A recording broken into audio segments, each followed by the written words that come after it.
All right. Once again, we're back for another episode of The Tempo, man. I have another up and coming. Well, actually, no, this is the first media person that I got coming up in here. So you will be number one. So like myself, right? You know yes, number one. Exactly. Why don't you tell the people who you are? So my name is Arabia, and I have a traveling pop-up talk show. I'm sorry, I have a traveling pop show called Arabia Asks You. Hey, Arabia Asks You. I really like the name too because it kind of gives you it tells exactly what you're doing. You know what I'm saying? Off the buck. Like, did you you thought about that before you even? No. So I had a friend and I was telling him, I'm gonna ask these questions, and he was like, well, how about you just use Arabia Asks You? And I was like, I love it. Oh man, he might need some credit for that. He gonna be he coming definitely back probably does. Right. Like, hey, where my residuals at? You know what I'm saying? Yeah, probably. That's lit. That's lit. How long have you been doing the pop-up thing? I've only been doing it for a year. Yeah, so only 1 year. Oh no, we in the same boat. You know what I'm saying? I've been doing a podcast. I say 7 months, but I guess technically it's been 5 since I've been having it out there. Right. You know what I'm saying? But that's because the first 2 months was just like research.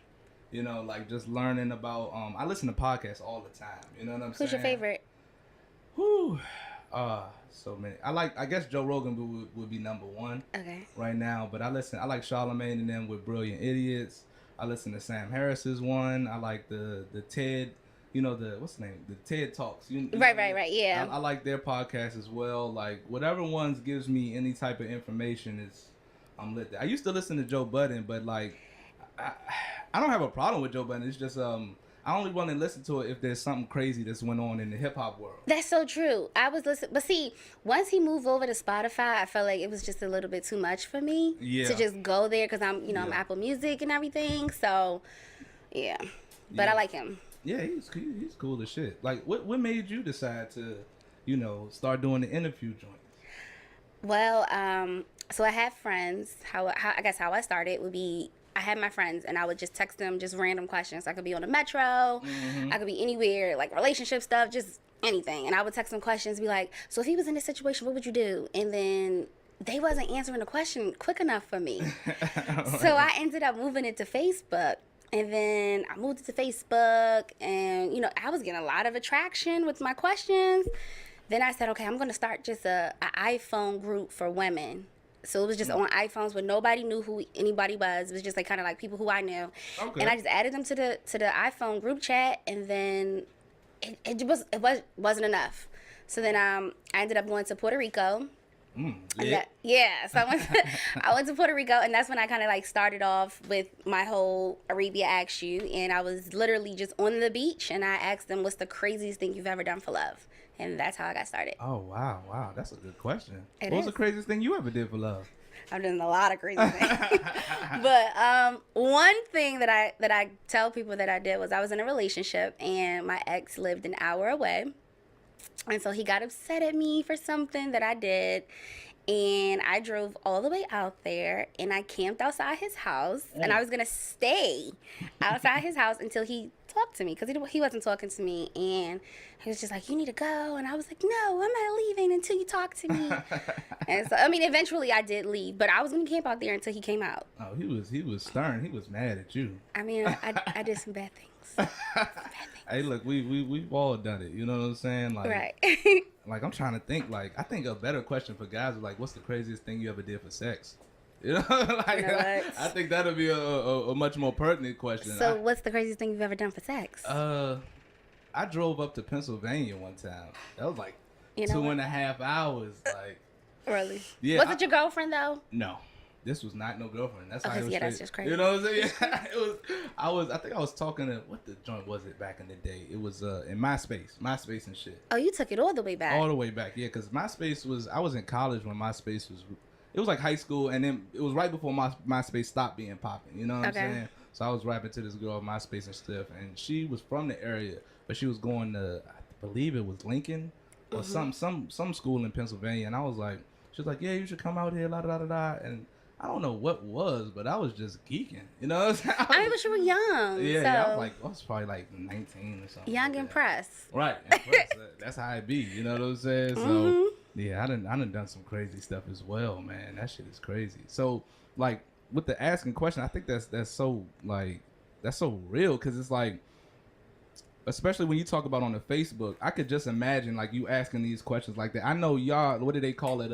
What's that? The interactions? Is that what they call it? Like it's like to describe.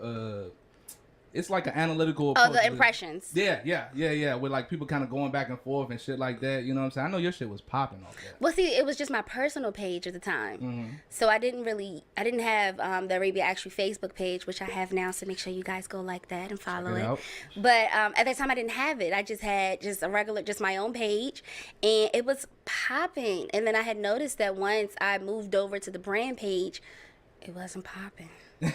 Because I see what, because a lot of times with the brand page, it's kind of like it feels a little bit commercial. You know what I'm saying? Yeah. Like when like it's like you already to me it's almost like you already have to have something established before people are gonna just go to that Facebook page. You know? Very true. Very true. So that one's a little but that's why I like Instagram so much, because it's like Instagram blends in. It doesn't necessarily.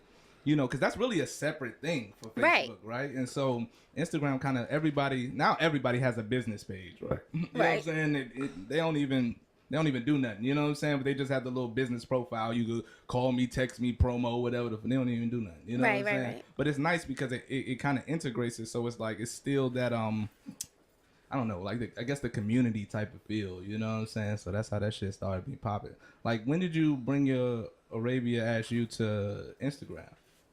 Right away. So I started July 4th, 2017 as far as recording.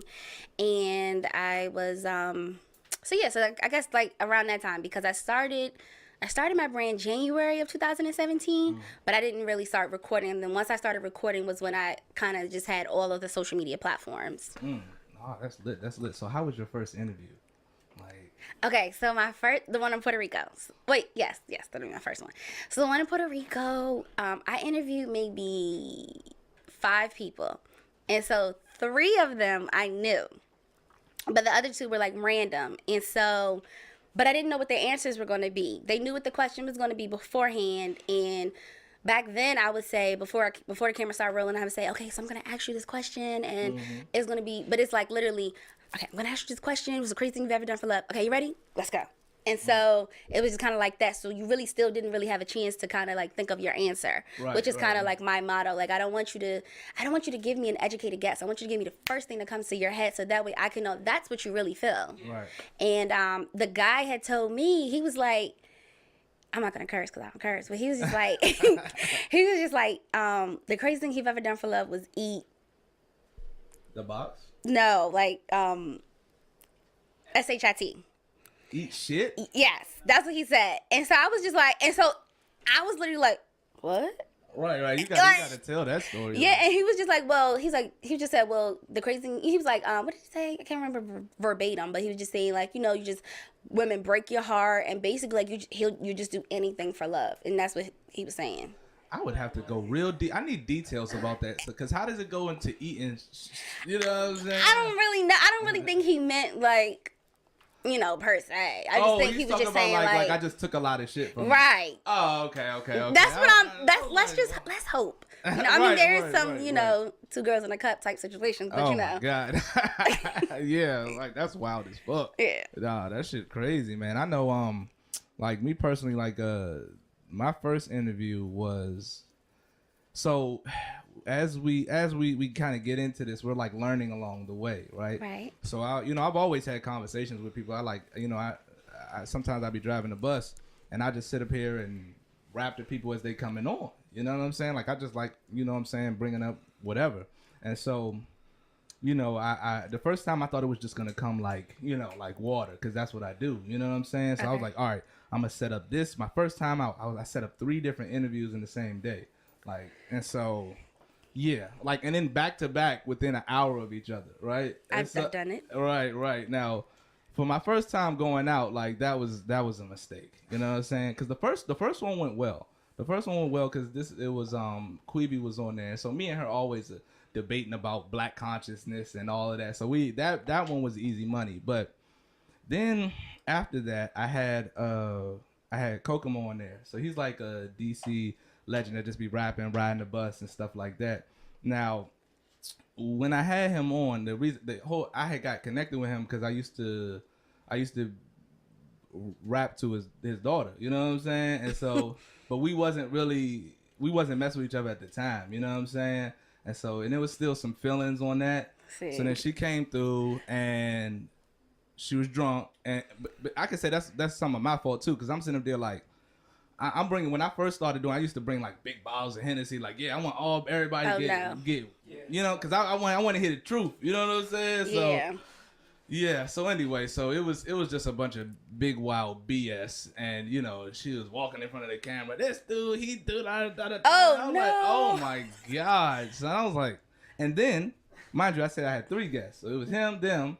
And so wait, so when you say 3 guests, do you mean like in one, or are you saying like each one has their own segment? Each one had their own segment. Okay. Each one was one person to come, then they leave, and then the next person would come. And so she was just there the whole time, just acting a fool. Right. Well, yeah, basically. And so you just telling her business all out there like that? I mean, I ain't put her name out there. I mean, but you said her father name, so. I mean, look, it is. So what it's it is. out there. It's the truth, right? You know what I'm saying? I ain't gonna tell no lies. You know what I mean? But I feel you. The biggest thing was just that, like, in the mix of all that confusion, right? You got to be prepared for that. You know what I'm saying? That's very true. That's why putting stuff back to back is very. I'm learning that's like, you know what I'm saying? You don't know how long this interview is gonna go. You're just guessing it. You know what I'm saying? Very true. It was kind of wild. But it also is on because I've done that. I've had like 3 interviews in one day. Thank God that one of them canceled. Right. But the thing how I do it is if I already know that I have 3 people coming, then it's on me to make sure that. Okay, so thank you for coming on. Like, let's go ahead and speed this up. Let's finish this. Right. Because then it's like, because they're just going with you. They're just going with you. So. Right. And especially because, you know, kind of we do very similar things, but and somehow how they differ. Like my whole purpose of doing like the whole podcast thing is like I want it to just be a natural conversation. You know what I'm saying? Like I do set it up a little bit kind of like the Breakfast Club a little bit, where it's like I'm asking you certain interview style questions. Right. But I want to, if we just kill the shit halfway through and just start rapping about anything, I want that to be there too. You know what I'm saying? I want it to be like a genuine conversation. And so one of my biggest problems that I would say for me is that I had to learn how to talk, how to not only just make it the conversation, but then also to be able to control the situation. You know what I'm saying? Because sometimes y'all will get off of y'all get off on little rants and things of that nature. You know what I mean? And it messed up for me too, because I like to talk too, and I, you know, obviously yes, you know what I'm saying. So like sometimes I had to learn to kind of let the person talk too. You know what I'm saying? I had to learn that too, because I also do panel shows as well. I haven't done them recently, but in the beginning I had a panel show, and on my panel show I had maybe like 6 people, not including myself, so it was like 7 people, and that was like my 3rd show. And so I'm used to just, you know, one-on-one. And then when it was like a panel, I was just like, I don't know what to do, because, you know, I had to learn that, okay, when someone's talking, you know, allow them to speak, but then like wrap it up. Right. And you also need to be able to pick up, like, you'll find that certain people aren't as talkative as you are, right? So, it's those are the worst. I hate those type of guests. Oh my God. It's rough. It is rough. So you got to be able to have that balance. You need to also be able to pick up the conversation when they fall off on it. And that is a real difficult part, because you don't want to do too much and not give that person their opportunity to speak. But then you don't want there to be this awkward dead silence in the middle of it. You know what I'm saying? Right. Like that right there is a struggle. You know what I'm saying? And then it makes it hard for editing. Good oh my God. Man. Like, oh my God. We was talking about that earlier. Like, you know what I'm saying? That editing process is trash. And I edit all of my videos, and I shoot them too. So it's pretty hard. Yeah, man. Pretty hard. But I'm cut queen. So you talking? We gonna cut that and let's do a transition. Like, Right. That shit is, it's really real because and obviously we go through similar situations because some people sometimes you structure your I like to structure my questions where they're very open ended. You know what I'm saying? So I'm not super detailed to the point where you could just say yes. You know what I'm saying? right. Like yes, this da da da da da da da da. You want to leave these questions open ended so that the person can elaborate on what they're talking about. Problem is that some people just aren't, they either aren't talkative or aren't very articulate. You know what I'm saying? So you'll ask them an open ended question like, I don't know. So how did you, like, let's say, how did you get started, right? You know what I'm saying? Right. Like how did all this begin? You know, and so that's a question that literally somebody who could talk, I could sit here and talk 30 minutes about that. Yes. You know, and some other people be like, well, I just started rapping about like 6 months ago, and then it's a movement, so that's how we doing it. And you be like, Yeah, you look like. oh my god. Okay. Right. Well. Right. So certain people you have to like, and with certain people that I've sat down there as well, it's like if you ask the right questions as well, it's sometimes it brings out what they want to say. Right. So you can leave over, and that's where you kind of have to do your research a little bit on the guest. I could say like when I had shooters on the joint from ABM, and he's kind of in the middle, like he's kind of a I'm not gonna say quiet, you know what I'm saying? He's kind of a chill back gangster, soft spoken type of guy, you know what I'm saying? But you know what I'm saying, when I asked him certain questions about like things in the past specifically that happened, he was like, yeah, all right, yeah, I'll tell you about this, you know what I'm saying? It was da da da da da da da da da da da.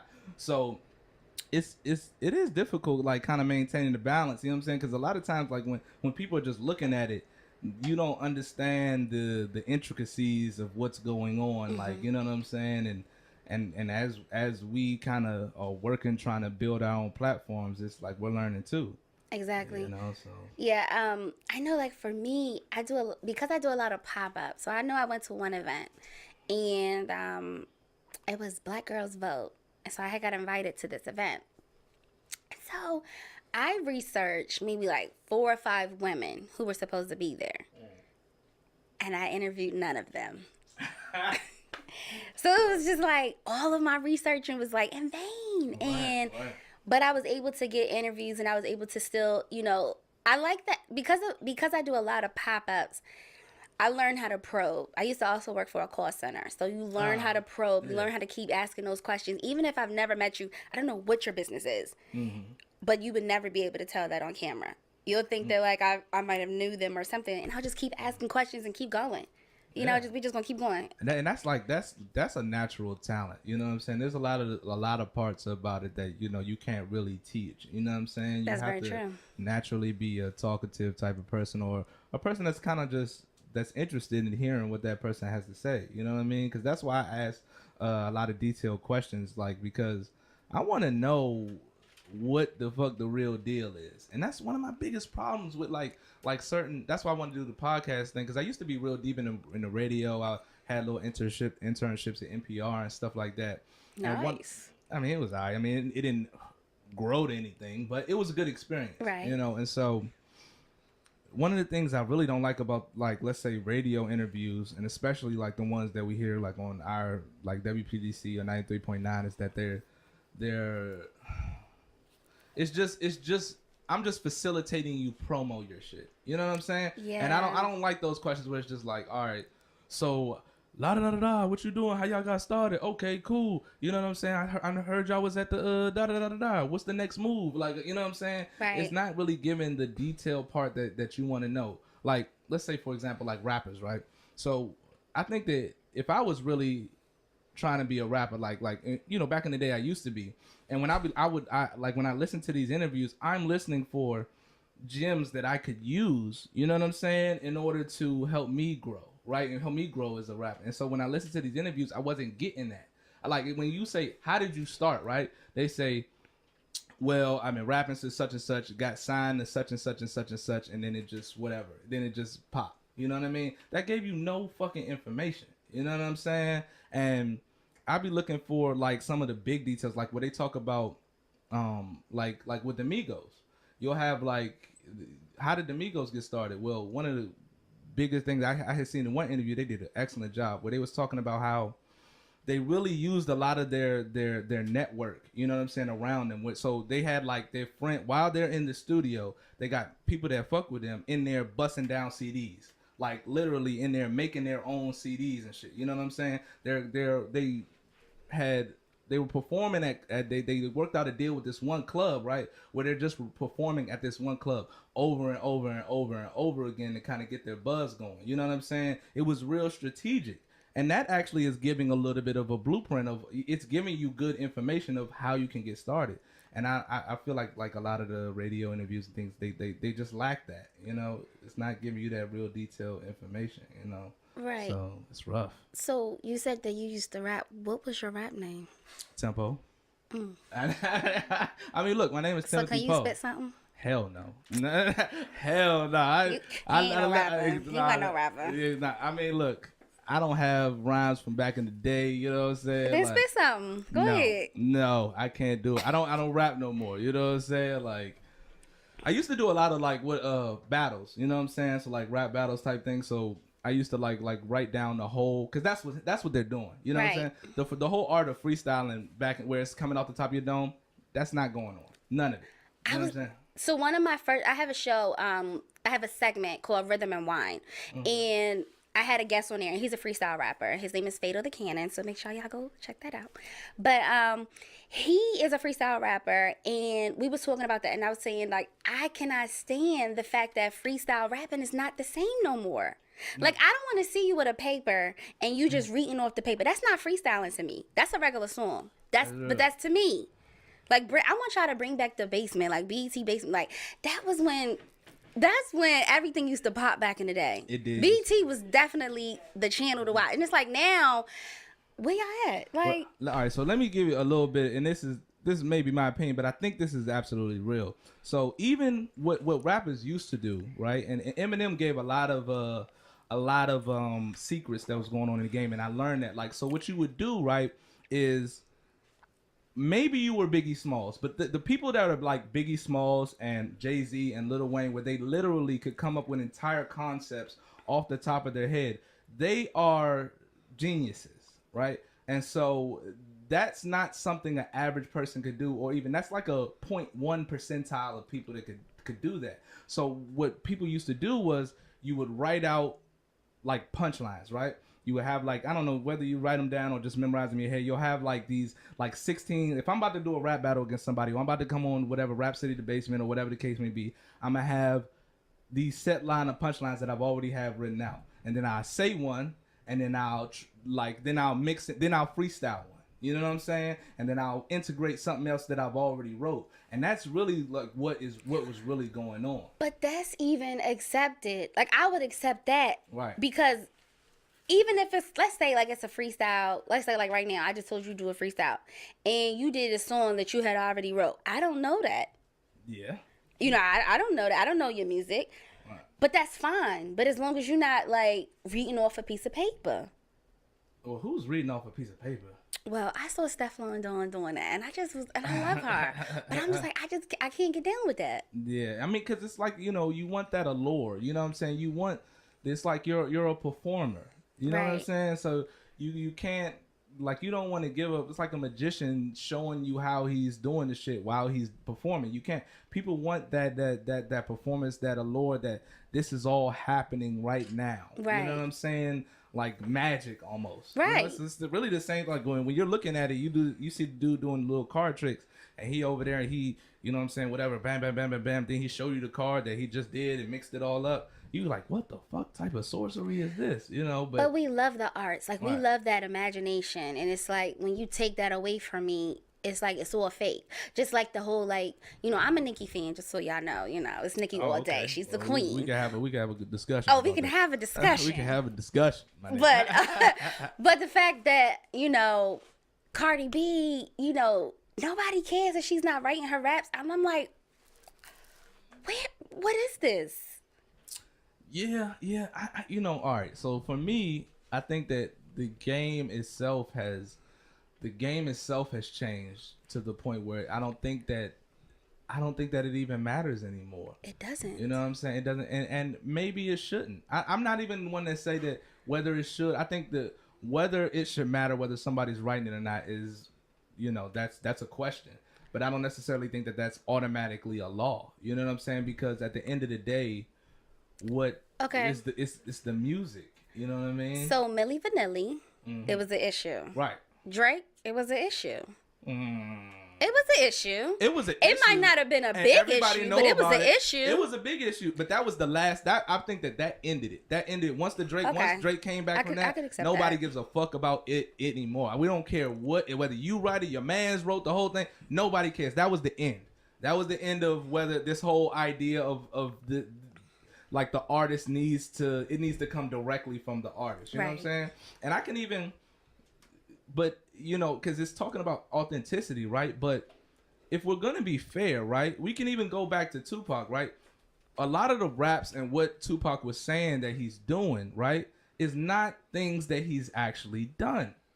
You know what I'm saying? Like there are a lot of rappers that, a majority of rappers, right, are talking about things that they have never done. So if we're gonna talk about how, let's say, Cardi B doesn't write her raps, which obviously she does not, but if we're going to talk about her inauthenticity, right, then we need to talk about just because you can make up a story or you can hear stuff on the, you were around the hood, so you feel like you can spit it out. But that's still giving us that illusion. It's still giving us that arts. It's still giving us show business. When you take that away, that's I think that's more so my issue. It's like being a child and you taking away Santa Claus. Now, if you don't know, you know that Santa Claus is not real, then that's different. You just don't know. You don't have to. But it's like you grow up, and it's like your parents told you that Santa Claus is real, and then soon as you get to school, there's that one kid that'll probably be me to tell you, yeah, Santa Claus is not real, and it takes it away from you. It makes you think like all of this is fake. Does that make sense? No, it absolutely does, and I think that, that's our generation, because I think, you know, people have been writing. There have been songwriters that have been playing the background for as long as music has been out, and especially when it comes to, you know, just music in general. And I think that's just going to be the natural progression of rap as well, you know. And it was, that's why it's like, for me, it's all it's number one, it's subjective, right? So rap is subjective. It's art. All art is really subjective. It's, you know, at the end of the day, we can't really explain, like, scientifically why this person is the best. Like, it's always an argument. You know what I'm saying? It's always based off your own experiences and shit like that. So because it is subjective, the society itself is the people that like, society delegates what the rules are.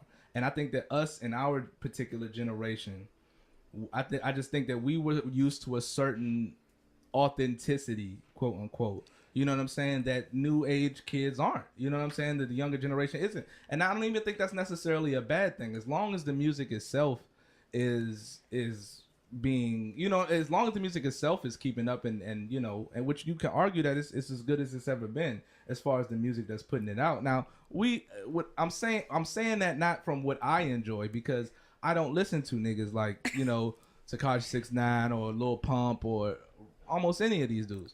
But I understand, like, just from a pure standpoint of, I'm putting out this content and everybody is enjoying this content. So yeah, and that's also, I feel like, even with television, you know, like, once they came out with reality TV, and it once Mona got her hands on it, it's just like, oh, nobody like Mona out this motherfucker. You know what? I like Mona. You know, Mona, if you see me, you know, I'm trying to intern for you, sis. You know, look out. But I just feel like once she came in the game, it just made things a little bit different when it came to reality television. Yeah, I mean, I think that she seen what was going on, and that, look, at the end of the day, I think that it was soap opera transformed. You know what I'm saying? Like, and people enjoy. This is the reason why soap operas were so popular back in the day. You know, your grandmother and stuff. She was glued. When Days of Our Lives came on, don't rap to her. Get out the room. If you walking in front of the TV, you gonna get your ass whooped. You know what I'm saying? Like I think us as humans, we love that drama. You know what I'm saying? And so as soap operas started getting played out, there was a void there. There was a void there, and so for a new age type of soap opera, and I think that as people, it like even with reality TV, it gave a more authentic look into some of the still bullshit ass situations that we all go through. Whereas it's like back in the day with the other soap operas, it's like this crazy, like 10 crazy things happen every day. You know what I'm saying? But the soap opera is acting. And even though reality TV, I would just say, too. even though it is acting too, but it's still someone's life. Like, this is an actor playing a role where you have Tiara Marie playing Tiara Marie. Like, this is her life. Does that make sense? I disagree. I disagree with that part when I say like this is their lives, because to a certain degree it is, but it's hard. Like it's the life that they're personifying. So it's like, even with Cardi B, you could talk about when she's on, everybody that gets off the show be like, or that doesn't like, that isn't worried about them VH1 checks no more, be like, well, they told me to do this, this, and that. They're setting up particular scenes where they're making sure we got a nice bottle of Hennessy before we go. We don't even know we're going to go meet each other. You know what I'm saying? That's fine. But at the end of the day, somebody that's in the audience, they're still looking at them and saying that's who they are. That's just like if you watch a movie and there's that one character who's a villain. You're going to always look at them as that villain. And they literally just playing a role. That's what I'm saying. I get what you're saying. I get what, and I just think that like it's at its core, I think that we just want that we just want that entertainment, that drama. You know what I'm saying? Because it's interesting. You know? Yeah. And I personally don't, when I like, let's say with shows like that like Love and Hip Hop, I like to watch them here and there because they're very educational for me. Educational. Like Love and Hip, I tell Joe this shit all the time. Love and Hip Hop is so educational because it lets people know that you can have a nice amount of money, you can look extreme, you can be very, very attractive, you can have all the things that society tells you is supposed to make you happy, and these people are incredibly unhappy and go through a lot of bullshit, you know what I'm saying, while they have the things that society tells you that is the meccas of achievement. Although don't get me wrong, they're not the highest, but right. they're not hurting for nothing. When they're not hurt, No, I get what you're saying, and I can agree with that. I wouldn't say educational, but I see what you're saying. Like, and I guess it's 'cause I'm a little weird because I be looking at stuff like with Call of Duty, they be like, oh, these games be out here influencing kids to commit murder. But I was like, when I look at Call of Duty and I play it, I be like, that joint teaches me a lot. It teaches me that I don't ever want to be in war, because you know how quickly I die on Call of Duty. I be walking up, bam, nigga, knock my head off. See, when in real life, ain't no coming back from that. You know what I'm saying? So that's how quickly in war you die, my nigga. Yes. Like you could just walk, bing, you're done. Right. And so to me, that teaches me like, look, we need to watch some of this. And you know what I'm saying? We all let's go to war and shit like that. Right. Like this is the shit that could happen. You know, but that's just my way of looking. I mean, at it. but I understand that though. That makes sense. I like how we keep doing these analogies. You know what I'm saying? I'm feeling it. Okay. Yeah, man, I like the analogy. Like, what's the name? This book right here. I be promoting the shit out of it, even though they don't send me no checks, but.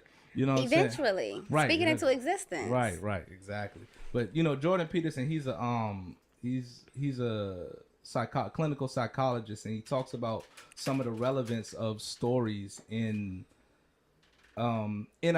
society that help us understand situations. So it's like if I tell you, just like if I tell you what you should do, hey, you should do this, and that, and I just explain it to you regularly, like you'll be like, oh, okay, and it won't grasp you.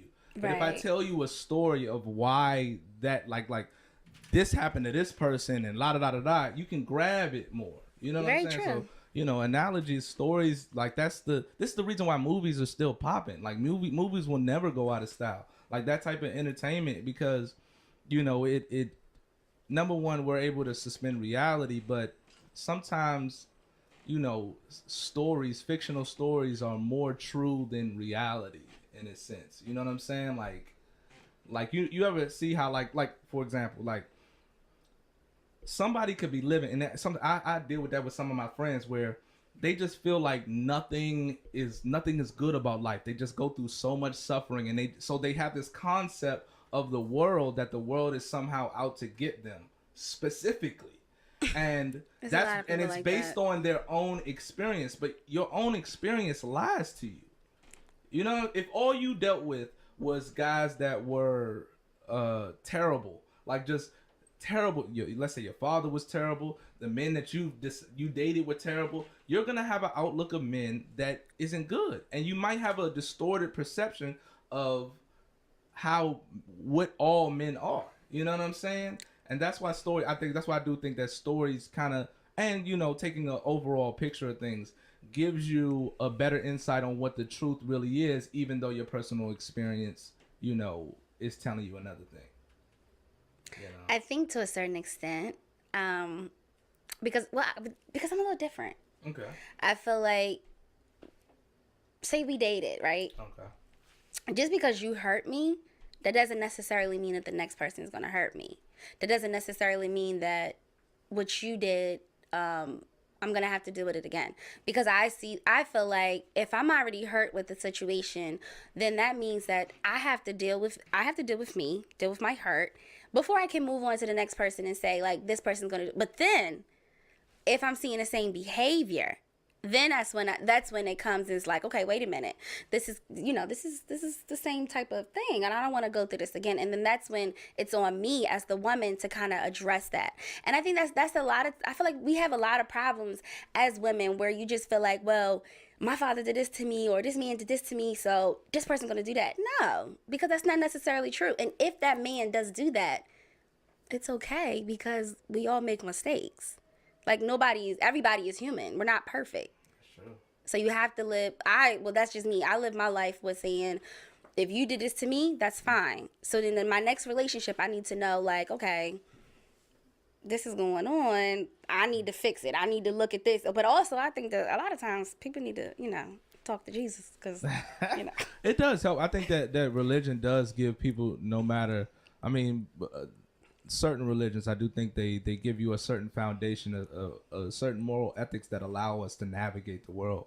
And when you just cut out God, I have some people that that just they've been hurt or whatever, or they know some of the scientific history behind some of the religions, and so they just cut out God in totally out of their lives. And what you did was you just cut out the whole foundation for how it is that you structure your life. You know what I'm saying? Because that's how we do it. Like, whether you believe in Jesus or whatever the case may be, the whole idea, like, why do good things, right? It's not that it's self-evident that doing good things is the way to go. You know what I'm saying? You've created, you learn about a value system that allows you to be able to move through this life and not suffer as much as can possibly happen. Because I think the baseline idea of life is that it's suffering, no matter whether you have money or you don't. And so I think it's our jobs as people to, navigate that, you know what I'm saying? And try to bring as much, positivity and handle some of that suffering as much as we can. You know what I'm saying? I think that's what we generally do mostly. You know what I'm saying? There's a lot of bullshit in the world, but it is. And that's one thing you said was that positivity. Like, you have to stay positive at all times, even in the midst of a storm. Stay positive. I'm reading a book, and what is it called? I think it's called This I Know For Sure by Oprah. And in the book, she was crying about something, and Maya Angelou said, "Just say thank you." And she was like, "But there's nothing I'm thankful for. Like, I'm going through this." She was like, "But you're alive. You're, you have this, or you have that. So you need to say thank you, even in the midst of your storm." That's a fact. And I was like, dang, that was deep. That is a super deep, because I look at the end of the day, and this is the way that I choose to look at the world. I'm not necessarily saying it's the best way, but I think that there's an infinite number of facts, right, that are out there in the world. So if you can make a case for almost anything. If I wanted to make a case that America is purely about slavery and that black people have been screwed over and there's no real light at the end of the tunnel, I could make that case based on a certain amount of facts that have happened.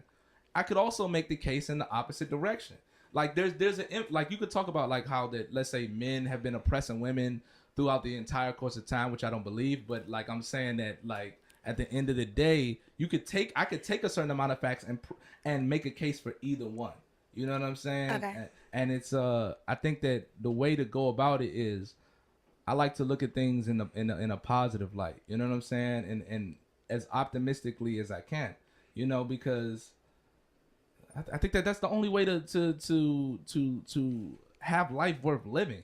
You know what I'm saying? Just for me personally. So, so you feel like slavery was a choice too? No, I don't feel like slavery was. Okay. Well, all right. So we got to get into some of the definition of what a choice is, because when people say slavery is a choice, I mean by Not people. or Kanye. like, all right, when Kanye said it, but there is this philosophical idea that slavery itself is a choice because by definition you could choose to die. You could if let's say somebody took you and held you captive, right? And just forcibly made you, let's say, was treating you like a slave.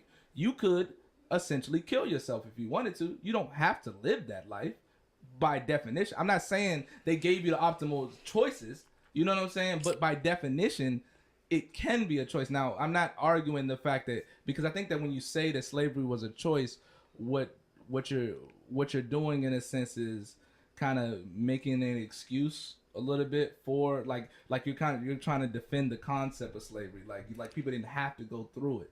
You know And I what think I'm saying? that's more so what he was trying to say, opposed to seeing, because that's inevitable. That's not a choice that you can make. You're gonna die. You're only That's here true. to live and die. So that's not really technically a choice. Well, you can choose how you die.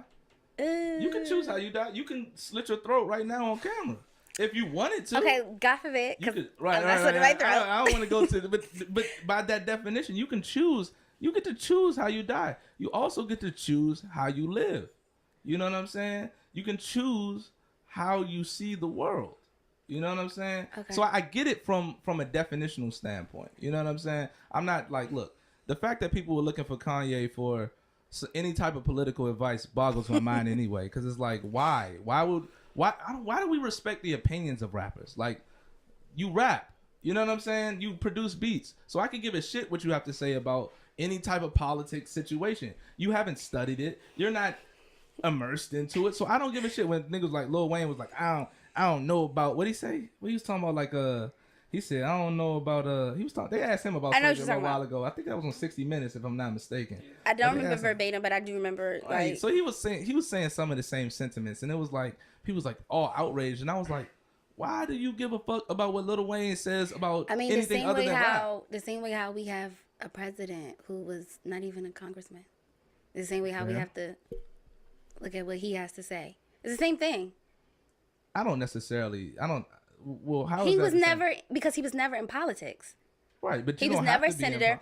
This is the point I'm making. He was never senator. He was never governor. Mm-hmm. But yet we have to look at him and respect what he has to say as a president. So why Mm-hmm. is it different than looking at Kanye and Lil Wayne and respect what they have to say as rappers? All right, because he is in an elected position to make decisions on that. Yes. Right? They aren't in any elected position to make any type of decisions. But that's now. Just say, for instance, they could be the next president, and then you still gonna say the same thing? Well, then the situation changes. Then, Okay.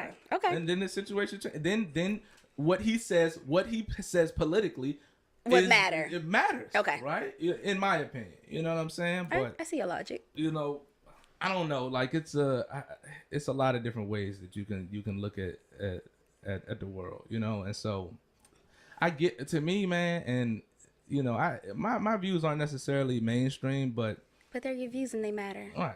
I mean, to a certain, they matter to me. You know They what I matter to mean? me. That's one thing with my show. I feel like your views matter, and I want to hear them. I like the way you said that. You know what I'm Yes, saying? because you just made me feel important. Because you are important. You're an amazing person. You should know that. So everything you have to say is very important. And you too. Everything you have to say is very important. No, for real. Like, that's one thing. Like, I feel like that's why I want to be a street journalist, because I want to be able to get to the people. Because I don't really, I mean, of course, it'd be a dream to interview Oprah, my mother, and my second mother, Wendy Williams, and then my sister, Nicki Minaj. But just getting to like those real people and seeing what their thoughts are on like the question I just asked you. Even though this is my interview, but I'm interviewing you in a way. But like, you know what I'm saying? Like that's what I love, just to know like how you feel about a situation. That's lit. I mean, that's a beautiful way to do it. I mean, so you got the right attitude for the things that you're trying to do. I'm gonna flip it back to this Nicki Minaj thing because I wanted to get some of the detail when it came to that. So, all right, so look, she is probably one of the most, if not the most talented, and hated. Yeah, talented and hated. But there's to me there's some legitimacy for the hate, right? Because I'll say it like, look, let me listen. Like, all right, so this is for, in my opinion, right? So the reason, like, now that society has changed, we don't just necessarily care about your raps. We want to know who you are as a person, right? This is the reason why Cardi B came to prominence as she did, is because people were following her on her Instagram. They felt like they were really connected to her, and she was the type of, let's say, personality where, you know how you'll have like people like you have like Barack Obama, right? And you really respect him as a person, and you like the type of guy that he is, but he's so good. You know what I'm saying? He's man, his patience, the way he talks to people, he's up here. You know what I'm saying? So as far as your ability to relate to him on a like everyday type of level, it can be difficult for some. You would probably relate to a person that is, let's say, more flawed. You know what I'm saying? And that's how a lot of people tend to. That's what's going on now, in my opinion. And so it's like when people show their flaws, people resonate with that. And so you can see how Cardi B is the type of person that, for at least for women, I don't know, but she seems like the type of that I could sit down, have a conversation with, laugh with. You know what I'm saying? Like, she seems like a very personable type of person. She's like a friend that I know. You know what I mean? And so and so my whole thing is that Nicki Minaj, as she rose to her status, what happened, and this happens to a lot of rappers, as you become to be more popular, you start to become like almost a caricature of yourself. You're like, you're this industry now, you know. And so people aren't gonna, the people that rolled from you from the beginning, where they just felt like, you know what I'm saying, you was from the streets, you was out here thugging it, bang bang boogie, you know what I'm saying, they were relating to you. But those same people, they fuck with you for that, not only your talent, right, but they also fuck with you for that reason, because they can relate to you. Now you get in a position where, as you start, you know, you've developed these accolades and you deserve them, right? Because you are, and you have accomplished many things, and you deserve to be able to talk shit sometimes. But just understand is that when you start talking about, I'm the king of this, I've been doing that, la da da da, you see my resume, you know what I'm saying? You can't talk shit like da da da. Can't nobody talk to me if I ain't on the top of this and that, then that's crazy. You know, like, everything that you just said might be the truth, right? Okay. But people, the same people that rock with you are, you know, may not ride with you. You know what I'm saying? They may not, you've lost that connection. I'm gonna disagree with you. All right. At what point did you disagree? Oh, the whole thing. All right. But and this is why I say that. So, Nicki Minaj have been in the business, let's say 10 years. Okay. And Cardi B has been in the business for less than 5. Mm-hmm. So she's still getting to that point. She hasn't made it yet. Mm-hmm. She's hot right now and she's big, and I'm pretty sure she probably will continue to get big, and she probably, she'll stay in the game for a while. But she's not at Nicki's status. And this is why I say that. Nicki Minaj has been around so long that when she first started, where Cardi is at right now, Nicki had that same type of people. But I think that with Nicki Minaj, I just, that's my sister. But she she just was so, I look at her like, now people look at it like she's bougie. That's the best way for me to explain it. And that's, yeah, of course. And right? I think that a lot of people don't like bougie. I mean, I do, of course. Of course, I do, of course. Right. But I think that, like, with Cardi, because she's so hood, I guess, people look at that like she's real. They don't look at it like she's, they look at it like she's just a real human being. Mm-hmm. And so with Nicki Minaj, like Beyonce. I look at Beyonce, Nicki, and Rihanna on the same level. They're not doing the same thing. They're not moving the same way as Cardi B. They're not moving the same way as the Migos. But Beyonce and Rihanna don't move the same way as Nicki Minaj. You're absolutely correct. You know what I'm saying? You're Because absolutely Beyonce correct. and them, you will never hear Beyonce say, "I'm the queen of this. I'm doing." I mean, she might. Oh, in her song, you're lying. in her You're song, lying. But she doesn't. She doesn't talk. She doesn't like. Come on now. In the interview, First she of all- doesn't. She doesn't portray like I'm the best of this. Spitting that out every like. If she ain't picked for this and that, you know what I'm saying? She's not That's talking. a lot. So you're telling me you're not gonna say that you're like the number one. You're not gonna say like you're number one podcaster. You're not gonna say that? I don't have a problem with you, and it's the thing. Because that's what she it has is. the right to say it. I'm not She even, has exactly the right to say. Because I'm not gonna be sitting here saying, "Oh, I'm second. Fair, I'm second. fair I enough. am number one." But I am definitely gonna say that. you just because put that them shows all you in that the same confidence. category, though. Yes, but they're all in different lanes. They are. And they're still number one. But they approach. I think they approach the. They're three the different media. people. They have three different personalities. One thing that you could say about Rihanna and Beyonce that you can't say about Nicki Minaj is that the way that they come off is humble, whereas Nicki Minaj does not.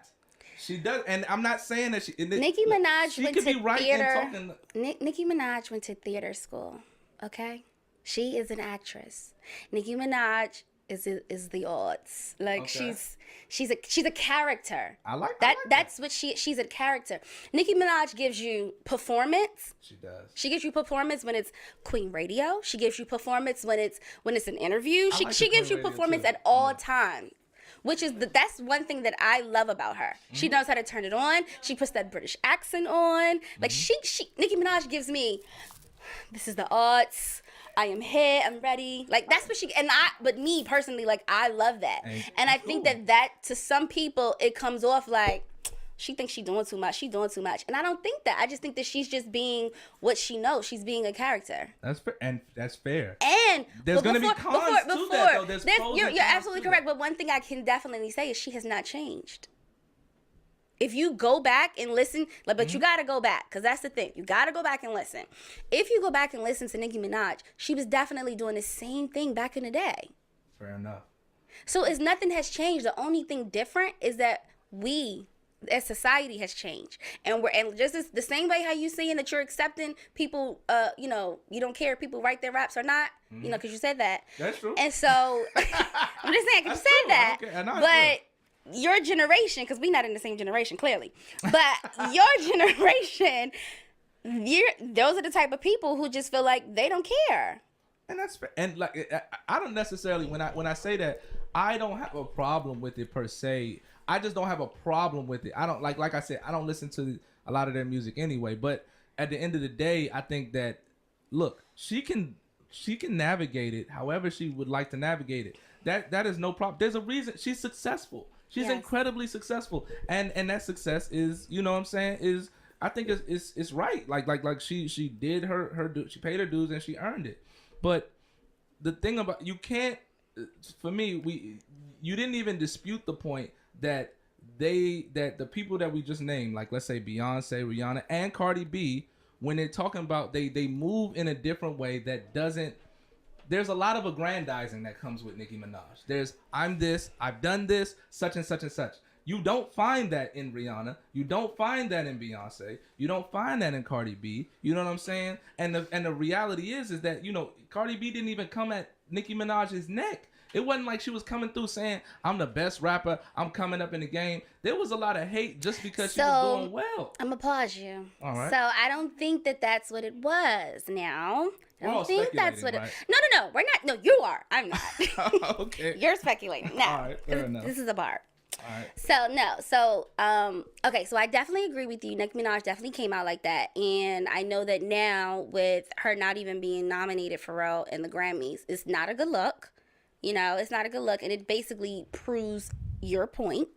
However, I do think that in this particular situation, like with Cardi B, I don't know, I lost my thought. Because I had a thought, No, but I got you. I just think that she didn't. I'm sorry. So when she came out, when she had the interview with Ebro, I think that was his name, and she basically talked about how Nicki Minaj had to change her rhyme, had to change her line. In motorsport, that was kind of where it kind of shifted, because when she came out, when they was in motorsport, I was like, oh my God, these two coming together, like this is dope. And then when she came out with that interview, and I don't know if, I mean, it could be true, it could not be true, because again, I don't know. This is show business. In my personal opinion, and this is personal, not even Barb status, I think it's all fake. Like, I think the beef is fake. I think Possible. That's definitely possible. I think all of it's fake. Just even the whole engagement to or marriage to Offset. I think all of that was fake. I think all of it was just a publicity stunt. And I think that so that's what kind of makes it kind of like weird, because it's like, I don't know if I should go with the whole like publicity stunt or like this really happened. But nonetheless, I think that as far as with the motorsport situation, when she came out about that, Nicki Minaj was upset about that. And so she was upset because she's like, and I mean, I don't see her to lie. They was talking about like that people were saying that they were beefing when they wasn't, and then Quavo. That's how it started, though. They didn't do nothing to quell that, and fair enough. But I'm not necessarily even talking about the beef. I'm just talking about. But I'm saying that's how it started. That's how the whole. That is how. That's how all of that started. Was when she got on Queen Radio, and when Cardi was on Ebro, and she told, she was on. She had an interview with just him. And she talked about how they were sitting outside. I think that's his name, if I'm not mistaken. But they were sitting outside, and she was just saying how, she had to change her line, and she didn't know. So then Nicki Minaj was like, "What?" And so that's when she got on Queen Radio, and she said, it's just funny to me that she didn't know about none of this, because at first it was just supposed to be her and Quavo on the song, and then now all of a sudden. She asked them, if they could all be on the song, and then now it became like a whole thing. So that's why I'm saying, like, not the whole like throwing the shoe and all, not that beef, because we ain't about to talk about that. But yeah, I mean, look, I get what you're saying. You're right about that.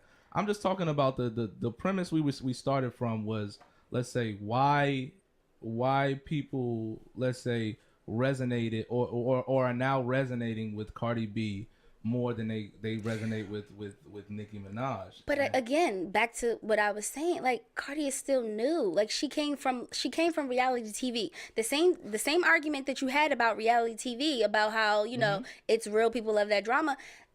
That's the world we live in right now. So of course she's gonna be at the forefront, because people saw her on that show. So it's basically like they saw her start from the bottom. Mm-hmm. Which most times with artists, we don't see that. Mm-hmm. I mean, sometimes you will if you listen to people's mixtapes and you're a real loyal fan, but 9 times out of 10, no. Like, you're going to come once they're on mainstream, and then you're going to go back and listen. That's how it was with Kevin Gates. Actually, no, that's a lie. But, because I was a mixtape Kevin Gates. That's bae right there. Okay. But no, so, like, that's what happened. So when she was on TV, that's what made a difference. Nicki Minaj had to start literally from, like, scratch. It was no reality TV to kind of bump her up. That's not fair, because is it fair or is it facts? No, I don't think if we're talking about facts, then you can't just start from when Cardi B came on reality TV, because then you would have to talk about before she got there, right? There's always neither one of them were rich, got promoted by like rich, like they all had to struggle. Now Cardi B did the new wave of, let's say, building your own following on social media, then moving from social media, connecting some contacts, getting on TV, then, establishing a brand that way. Nicki Minaj had to do it a different way. Right, but I'm saying that different way. And I'm not taking away from her, because, congrats to you. But which way was better? There's no better way. Okay. I'm not saying it. There's no better way. Okay. But the world that we live in now, the Cardi way is the way. That's the way to get it. That's the way to get it. Well, however, some of them people on Love and Hip Hop, they don't kind of make it. So. That's fair enough. She was the only one. She was one. I mean, you got DJ Self. Right. DJ Self is like, he does really well for himself. Yeah, but like before that show, I knew nothing about him. Well, you knew nothing about him, but me. DJ Self was even with DJs themselves, they aren't necessarily the face on the forefront of everything. I mean, I knew DJ Clue. Well, yeah, but DJ Clue was number one. DJ Clue been out for damn near 20 years. You know what I'm saying? How long Self been out? Self been out for a while as well. But like but he has DJ Self has almost a similar track record to DJ Clue. Okay, so who have he brought out opposed to, like, I guess Cardi B? All right, so I don't wanna go back and forth with this Self, because I'm not educated in it. You know? Okay. I'm not educated in that particular point. But what I will say is that, look, I think we both agree that times have changed. Yes, times has changed. That times have changed, and times change.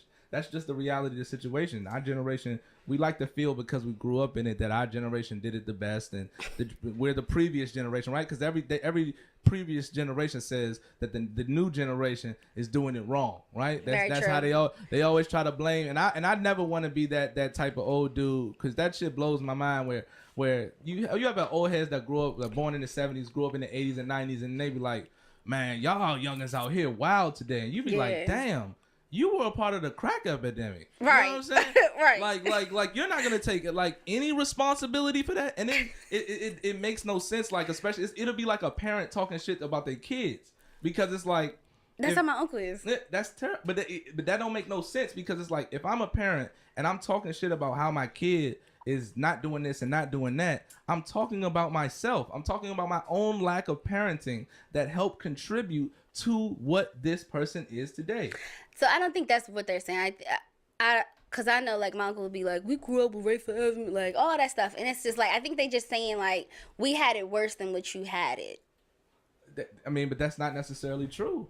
But it's not. That's not necessarily true. So it's like, that's why I refrain from that particular talk, and that's why I try to be understanding of the newer generation, because of course they have to do it different, because nothing is going to work forever. You know what I'm saying? True. Things have to grow, things have to change, you know what I'm saying? Or it wouldn't be life. You know what I mean? So exactly, it's evolution. So it's gonna happen, you know what I mean? So that's why, like, I don't try to judge these kids, or I'm not even saying that the way that Cardi B is coming up now, and social media is playing a really weird role. It's hard for us to really navigate how. I don't know how my daughter's going to navigate it, to be honest with you. Like, back in the day when you played around, you did some dumb shit when you was 13, 14. Kissed the dude. Now everybody saying you suck dick. You know what I'm saying? Like, dude lie on you. Y'all ain't never got lied on by a dude. You know what I'm saying? A nigga lie. Now, mind you, you know what I'm saying? Or let's say, I mean, I'm not talking about y'all, but let's say, for example, you were in high school and you did some dumb shit like we all did. Maybe you fucked somebody that you in the stairwell. I know for a fact endless motherfuckers was fucking in the stairwell. So at the end of the stairwell used to be popping. But exactly. But now it's like, now this I don't know how she's gonna navigate it, because now we have camera phones. Now the information that's going through now is gonna be information that's gonna, once your shit gets put out there, it's out there forever.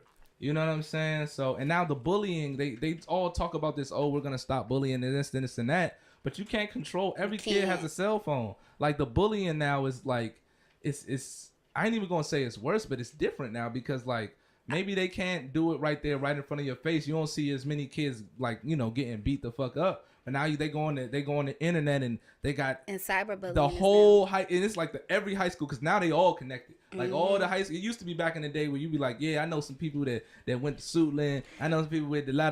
Now we all follow each other. Right. So one thing happens to this person, it's and going to everybody knows about it. And that's and so it makes it seem right, because the reality is, all right, so what? Let's say, for example, you was in the hallway or something, and somebody dropped your pants down, and now you got a little dick. Everybody seen it. You know what I'm saying? Or you whatever, nigga, you was sucking dick on camera. Whatever. So as a parent, how would you handle that? That's the thing. I don't think that we know. You know what I'm saying? I don't think that we know how to navigate. We didn't go through this.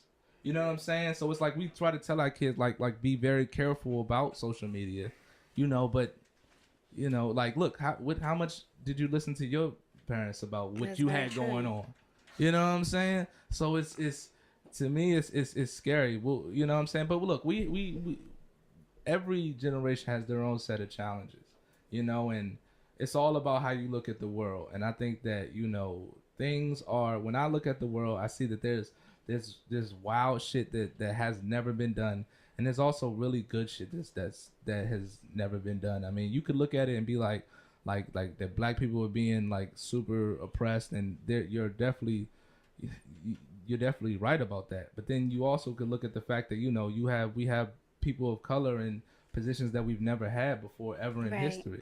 You could talk about how, like, let's say men, you could say, like, let's say it's been a patriarchy, right? This whole bullshit concept that is men have just been oppressing women for all time, but the reality is, you can look at it right now, like the patriarchy still exists, right? But the reality is that number one, black women are educated at 5 times the level of a black man. They're now making more money than the black man. And then when we talk about just men in general, who takes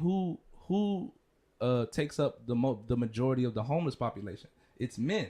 Right, and there are no safeguards for men. Right, me and Joe was talking about that the other day. The reality is, if you're a woman and you have kids, especially if you stay in the DC area, you have avenues to kind of help out your situation and get out of it, or at least help sustain you for a while. Right. If you are a man, and especially a single man out here, and you don't have any resources, you're out of luck.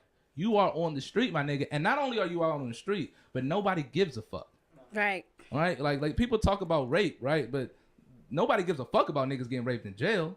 Nobody really gives a fuck about men getting raped at all. Like, but that's not to say there's still a lot of things that women go through too. Like I couldn't imagine, right? Like, now that the roles have reversed, really, I couldn't imagine like being a woman right now and trying to develop a long-term relationship with a man, especially another man of color, right? Because if you look at it, so now, you know, women tend to want a guy who's on their level, you know what I'm saying, or above. You know what I'm saying? That's psychologically proven. Men tend to date across the spectrum and down, you know. But now, since women are educated at 5 times the level, they're making more money. Now there's this pool.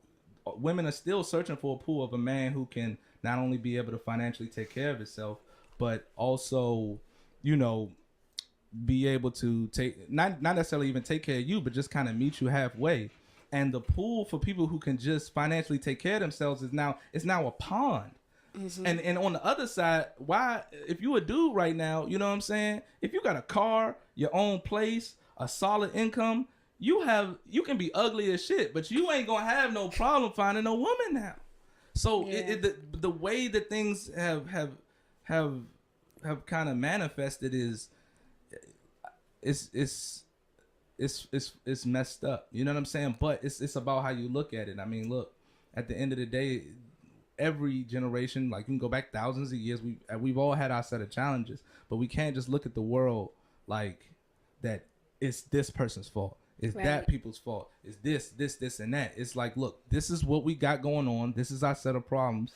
And, you know, let's not demonize one another. Let's just state that this is what it is, and let's try to move forward. I think we as people, not even just looking at it race-wise, I think that we have to be able to lift up the woman, lift up the man. And I think a lot of times, like, I had made a post on Facebook, and I said, I tagged like a whole bunch of men in it, and it said like something about like crowning the man, like giving him his crown or something like that. And I think that a lot of times we as women, including myself, we don't applaud the man for what he does do, and we always look at what he doesn't do. And I think that you know, that's a problem, because you want a man to say like, babe, you know, thank you for doing this, thank you for getting the kids, thank you, like, you look beautiful. A woman wants a man to do all of those things, but it's like, are you doing that to that man? Are you lifting him up?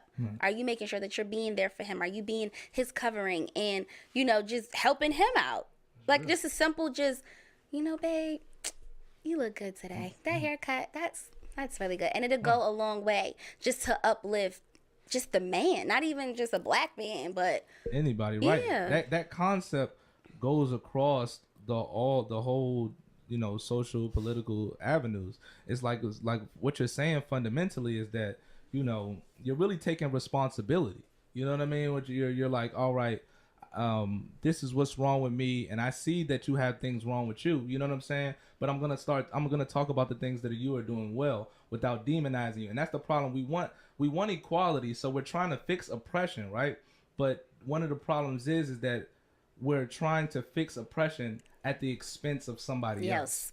And that right there doesn't work. You don't, and those people like that do that, for me, is like, I don't like that shit, and I see through it like when you have people like, what's his name, Derek Jackson or something, that he's always pandering, and his whole philosophy is to completely just talk about the bad shit that men do, right? And he's like a feminist a radical feminist to the extreme, and to me, it just, anybody who has to talk and that's how I develop friends.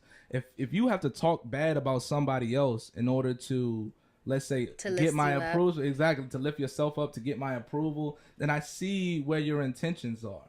Right? See, I think that with him, I like him. I like, like what he has to say, because I think that a lot of times women do need to hear a man's perspective. And it's like, basically, he's your male best friend. Like, he's the person that's telling you what men are really thinking. But I think that he lacks this is supposed to be your guy. So at the same time, right, balance. That's what he lacks to me. Like, it's one thing, okay, tell the woman, yes, this is what it is, but then also say, well, men, this is what it is too. Right. And I think that, again, the same thing. Like, you have to. It's not always the man. It's not always the woman. And I just think that a lot of people, we have to be responsible for our own actions. Exactly. That's real. You gotta break it down to the level of the individual, and that's really what it's about. You know what I'm saying? And I can see that across all. I see that common theme across every almost political thing that I could hear of. It's always like, well, you know what I'm saying? We ain't trying to hear what white people got to say. You know what I'm saying? They need to shut up and don't say nothing. You know what I'm saying? Because of what we went through, right? Or you'll have like, you know what I'm saying? And vice versa. You know what I'm saying? Like you'll hear like, well, we ain't trying to hear what somebody else trying to say. You know what I'm saying? Like it's not balanced and it's not fair. It's built off resentment though. That's what I'm saying. And that's especially with the Black consciousness community, because I was really a part of that for a long time, and I feel like that one of the problems I see with a lot of them is that you're feeding off of resentment more than you're focusing on progression and positivity, you know? And that right there, like if we got to sit up here and say, oh, the white devil this and this and that just don't, like, for me, you lose me because you're intellectually inconsistent. You know what I'm saying? Like, I had a conversation with someone and they said I was wrong, but the conversation was basically like, I hate the fact that African Americans would get upset if Caucasians would be in blackface. Mm-hmm. But then it's okay, or it's comedic for when people of color to put on, I'm not going to say white face because I don't know what that terminology is, but it's comedic when they do that. And I'm like, but that's not fair. Right. Or like making comments like, oh, they can come to the cookout. But not all of us be going to cook. I mean, we kind of do, but you know what I'm saying. Like, I just think it's just not fair. Like, you want people to see you as equals, but yet you're still setting up that barrier. Exactly. But then we as African Americans, we set up the barriers even within our own races. You know, even with another black woman or another black man, we're so divided as a race that it's just like, how can you expect how do you expect change if you can't even change within your own community? Absolutely. Like it's this whole idea of intersectionality, and this is how people will defend it. They'll be like, well, I seen this one funny little cartoon about it the other day. I couldn't stop laughing at it, but it was talking about that we're redefining definitions. So like the fact that, like, let's say black people can't be racist, right? Because being racist implies, like, let's say believing that your class is superior plus institutional power. Right. And so they're adding institutional power. It's this whole Foucaultian concept that if you add institutional power, like I can't be racist because I don't have the power to do something. Exactly. Too, right. But that doesn't make sense definitionally. Like what sense is that? Like and for anybody who even, if you just look at the definitions, I'll be sitting up there looking at these definitions like, am I missing something right here? Am I missing something? Like but and then the fucked up part about it is you can use it for anything, right? You can use it for anything. So it's like, well, then, you know, a transgender, like you can't, like a transgender, they can't be homophobic or whatever the case may be because they don't have the institutional power that goes along with being whatever. You know what I'm saying? And I don't think that's fair. Right. It's changing. But then again, it's so many double standards. Right. It doesn't matter. Like, you know what I'm saying? People that are like men and women. This is like being a father or being a parent. And if your son wants to be out or have a girl over, it's okay. But a woman can't do that, or a girl can't do that. Yeah. It's so many double standards. It is, man. Because he could definitely get that girl pregnant, but that's true, man. That's true, man. It is, man. And I tell you, like, we could sit up here and rap about this shit all day long. You hear me? But like, man, I want to thank you for coming on the show, man. Like this was a lovely conversation. You know what I'm saying? And It's different. you have a lot of interesting insights. You know what I mean? So tell people where they can find you at. Yes, guys, you can find me on Instagram, Twitter, Facebook, and YouTube at Arabia Asks You. And if you want to talk to me, you can email me at info@arabiaasksyou.com. Ah, that's beautiful, man. Well, this was another great episode of the Tempo Show.